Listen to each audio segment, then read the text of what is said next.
हूँ हिंदू बंधु, गिड़गिड़ाना नहीं है। आंधियां चलने लगी अब ज्वार को पैदा करो, कंठ में क्रंदन नहीं हुंकार को पैदा करो।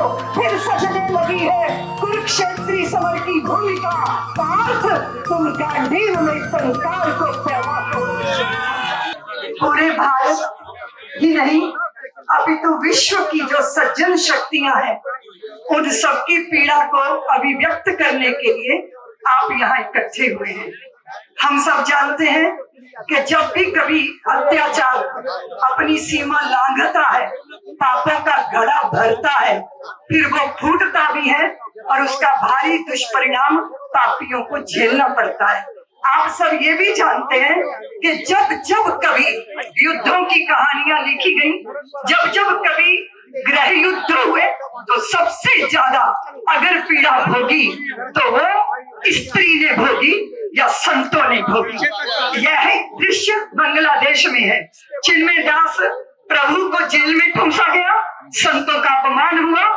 और भी ज्यादा दुर्भाग्यपूर्ण कि वहां हिंदू स्त्रियों के साथ सामूहिक बलात्कार हो रहे हैं और उनकी हत्याएं हो रही हैं। हम सब हिंदू समाज हृदय के अंदर इस व्याकुलता को थामे बैठा है।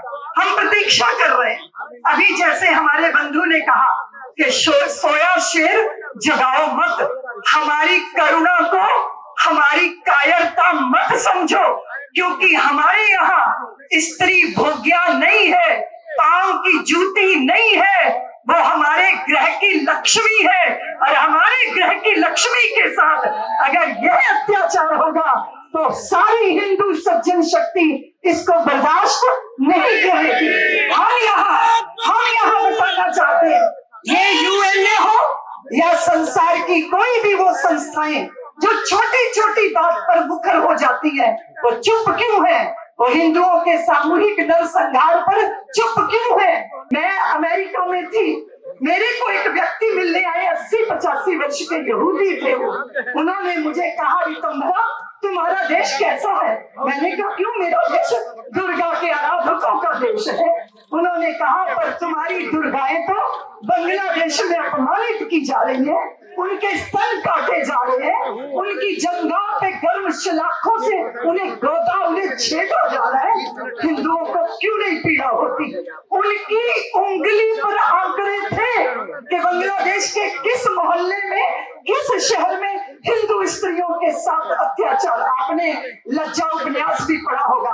मैं आप सबसे ये निवेदन करना चाहती हूँ हिंदू बंधुओं, गिड़गिड़ाना नहीं है। आंधियां चलने लगी अब ज्वार को पैदा करो, कंठ में क्रंदन नहीं हुंकार को पैदा करो। फिर सजने लगी है कुरुक्षेत्री समर की भूमिका, पार्थ तुम गांडीव में टंकार को पैदा करो। हमारी सच्चता को, सहजता को, हमारी करुणा को, हमारे सौमनस्य भाव को गलत समझा जा रहा है। हमारी करुणा को कायरता मत समझिए। मैं आप सबसे निवेदन करती हूँ, सरकारों से भी निवेदन करती हूँ कि पूरे देश के अंदर एक ऐसा वातावरण बनना चाहिए और वो बन रहा है। मैं दूसरी बात से भी आपको अवगत करना चाहती हूँ, अवगत करवाना चाहती हूँ। आप अवगत होंगे कि इस देश की बढ़ती हुई तरक्की को संसार नहीं देखना चाहता।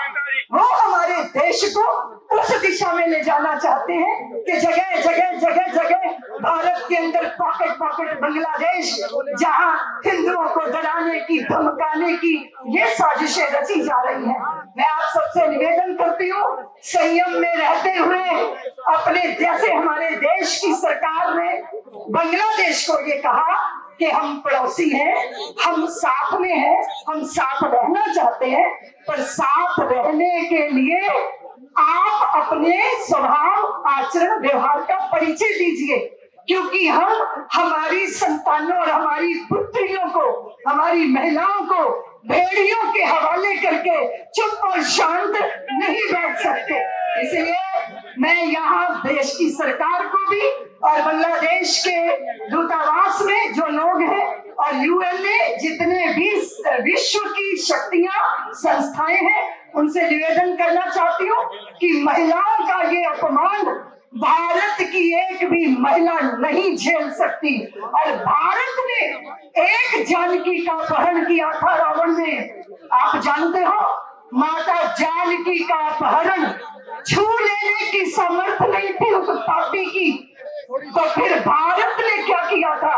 वो लंका की स्वर्ण प्राचीरों के सोने को पिघला पिघला कर सागर में बहा दिया था। एक द्रौपदी के केशों को छूने का प्रयत्न किया था, कोशिश की थी। वो कौन थे? दुर्योधन और दुशासन। जंघा तोड़ दी थी उसकी। दुशासन की छाती का रक्त पीकर भीमसेन ने द्रौपदी को किए गए अपमान का बदला लिया था। इसलिए हिंदुओं, महिलाओं का अपमान हिंदू समाज नहीं सहेगा। इसका घोष करिए, हम सहन नहीं करेंगे, हम सहन नहीं करेंगे, हम सहन नहीं करेंगे, क्योंकि सहन करने की सीमा होती है। अधिक रगड़ करोगे तो चंदन में से भी आग पैदा हो जाती है। इसलिए मैं यहाँ बांग्लादेश के हिंदुओं पर जो अत्याचार हो रहा है उसको बंद करो। ये आक्रोश मार्च है। हम अपनी पीड़ा को, आक्रोश को व्यक्त कर रहे हैं। हम गिड़गिड़ा नहीं रहे, हम तुमसे दया की भीख मांग नहीं रहे, क्योंकि तुम्हारा अस्तित्व हमारे ही पुरुषार्थ के कारण है। और अगर अपने अस्तित्व को बचाए रखना चाहते हो तो हमारी महिलाओं, बच्चों, युवाओं, हमारे मंदिरों और हमारे आस्था के केंद्रों और हमारे संतों पर बुरी दृष्टि डालने का दुस्साहस मत करना, क्योंकि हम आंख नोचना जानते हैं। हम अपने दिए गए अपमान का बदला लेना जानते हैं। अगर मान सम्मान पर सवाल पैदा हो जाता है तो हम रक्त देना ही नहीं जानते, हम रक्त ले लेना भी जानते हैं। इस संकल्प के साथ सब लोग मुट्ठी बांधिए, हाथ कीजिए, खड़ा कीजिए। आपने कहा है कि राम कृष्ण के नाम पर हमने कभी अत्याचार नहीं किया, लेकिन राम कृष्ण के नाम पर हमने कभी अत्याचार नहीं झेला।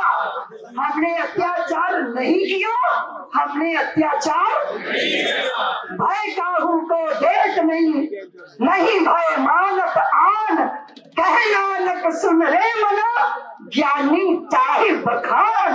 हम ना भयभीत करते हैं और ना हम भयभीत होना जानते हैं। इसलिए मैं आप सब हिंदू समाज जो यहाँ आया है, मुझे बहुत प्रसन्नता है। यहाँ जैन समाज, सिख समाज, आर्य समाज, यहाँ सनातन जगत के महापुरुष बैठे हैं, बौद्ध समाज के संत यहाँ हुंकार भर रहे हैं। हम सर्व समाज मिलकर यहाँ व्यक्त करना चाहते हैं अपनी पीड़ा को नहीं सहेंगे और अत्याचार बांग्लादेश कर ले विचार नहीं सहेंगे, नहीं सहेंगे, नहीं सहेंगे, नहीं सहेंगे। जय भारत, जय श्री राम।